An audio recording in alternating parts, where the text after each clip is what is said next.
C'est au bureau du syndicat des chauffeurs d'autobus de la RTL à l'intersection de la rue Briand et du chemin de Chambly à Longueuil que nous avons pu questionner la présidente du syndicat des chauffeurs d'autobus et des services connexes du réseau de transport de Longueuil sur la négociation entre la RTL et les chauffeurs d'autobus.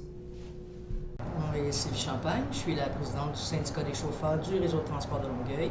Mon rôle, c'est de gérer un exécutif, un conseil syndical et de m'assurer que les 750 membres reçoivent le service auquel ils ont droit, puisqu'on paie des cotisations à chaque semaine. Et ces cotisations-là servent à offrir un service autant juridique que personnel ou professionnel, et de s'assurer aussi du respect de la convention collective, du contrat de travail qui a été signé entre l'employeur du RTL et le syndicat. Les négociations ont commencé en décembre 2016, un mois avant la fin de notre contrat de travail. En fait, on est régi par des lois au niveau des normes aussi. On doit remettre notre cahier de demande 30 jours, 90 jours avant la fin de notre contrat de travail. Contrat de travail qui se terminait le 31 décembre 2016. Nous avons remis notre contrat de travail au début du mois de décembre 2016. Au courant de l'année 2017, on a enclenché des rencontres en vis-à-vis, en face-à-face avec le RTL, où il y a eu des échanges de demandes et vice-versa.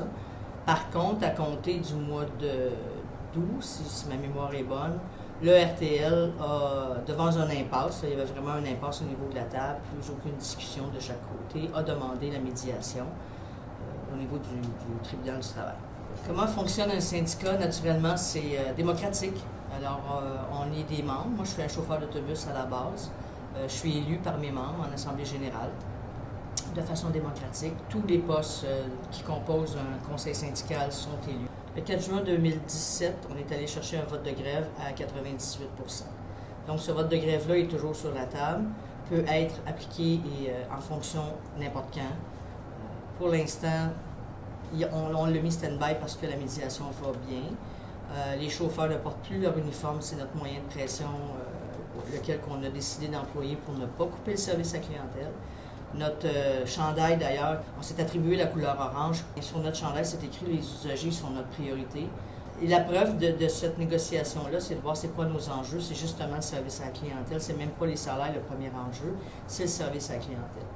Donc, pour l'instant, on continue de donner le service. Les gens sont habillés en jaune-orange ou en civil.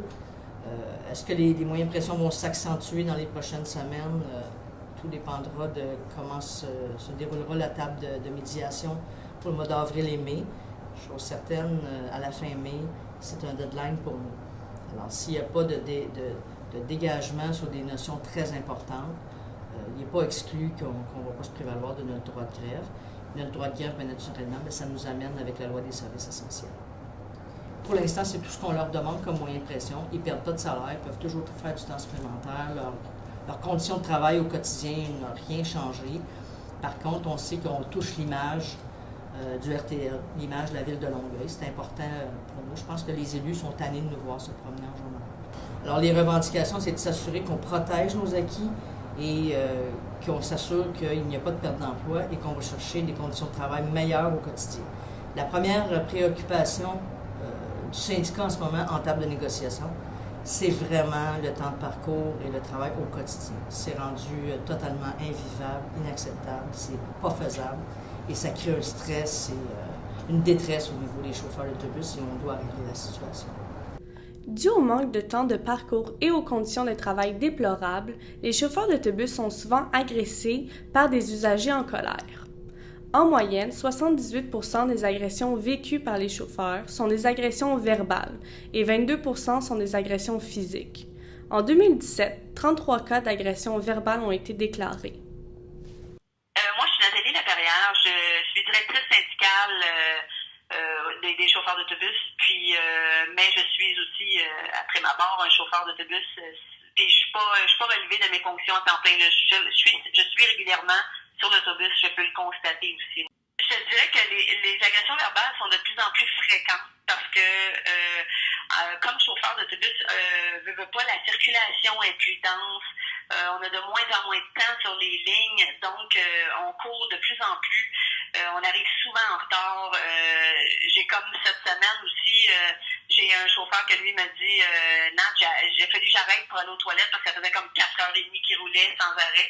Donc il a arrêté vite, d'à peu près 3 minutes maximum pour aller aux toilettes dans un Tim Hortons, puis il s'est fait engueuler par les gens, puis fait que c'est assez régulier ces temps-ci, puis c'est de plus en plus présent là, dans nos vies à tous les jours.